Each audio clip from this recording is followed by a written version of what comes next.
didn't think I was going to be anyone worth listening to. And it was a meeting with Nelson Mandela, actually, at a 46664 concert in Fan Court, where he said that to me. What were his exact words? His exact words. So I was meeting him before the show. Will Smith was there. It was a big you remember they used to do those 46664 Yeah, that's right. concerts like that. Were like, I was a part of many of them.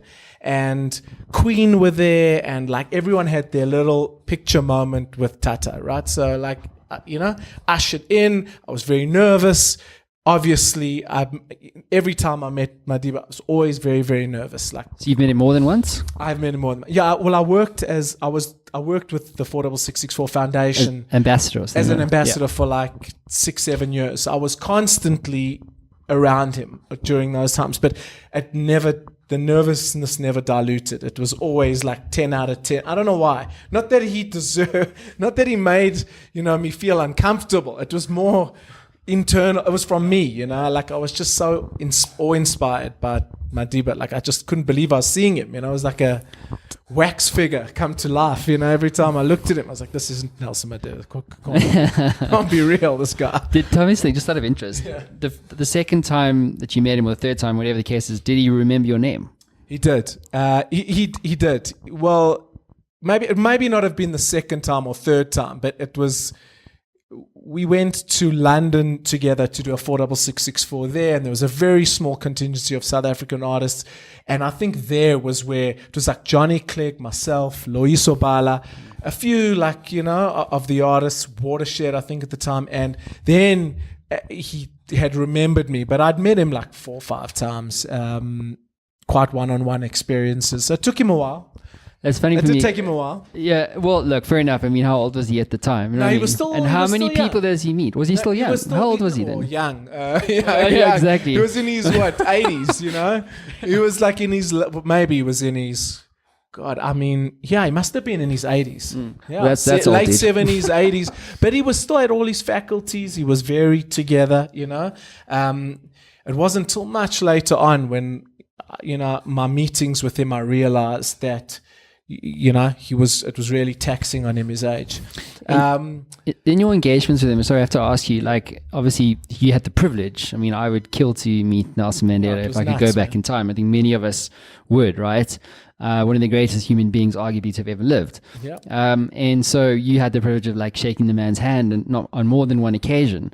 So in all those engagements and interactions, was there something that jumped for you, a word of wisdom? This is what I'm going to tell you. So this is when I met him at Fan Court, and it was like, one of the earlier meetings, and he started realizing that, I was kind of like this artist that these kids were like, screaming for at the shows, and, like he was like, okay, like this is, I must ask this, so I must tell this guy something. Like this is obviously what, I must tell this guy something. So he sat me down, and I was about to launch into, Tata, thank you so much for the honor of you. And he said, Daneke,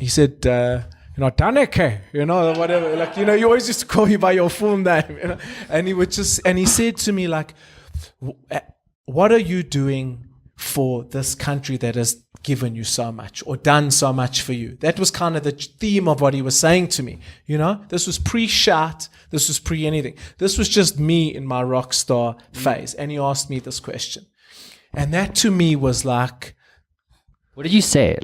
There was like I get shivers thinking about it, because I had nothing to say. I didn't have an answer for him, and honestly, hand on heart, I didn't say I'm doing this, that. I was like singing on the 46664 shows. It was a very early relationship. I mean, I was just doing it because like I was on stage with Will Smith, like I was like, to be honest, I wasn't like, that into philanthropy or anything. And the question sat very awkwardly with me for a long time, very early, and about a year and a half later, Lucky Dube was murdered in a hijacking, and that to me was the catalyst to starting Shout.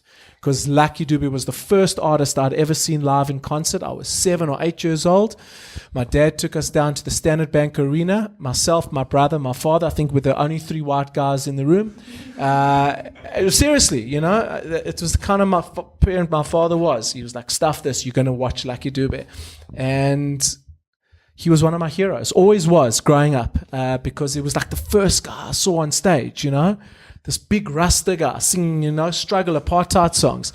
And I was like, damn, this guy just got killed for his car.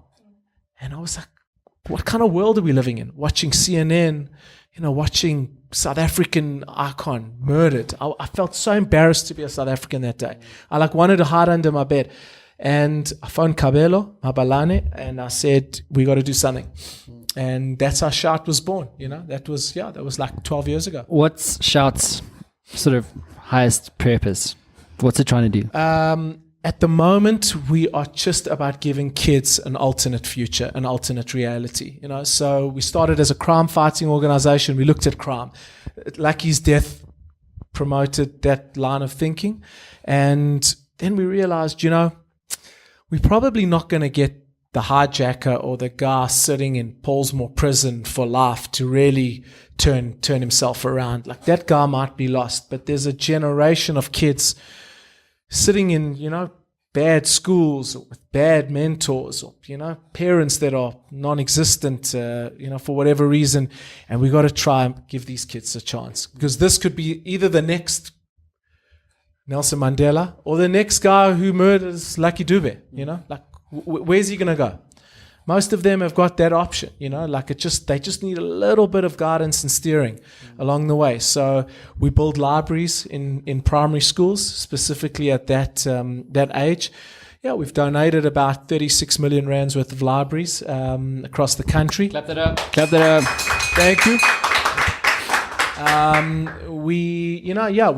We've built about 13 libraries. We'll build many more. We're just getting going, and that's our purpose.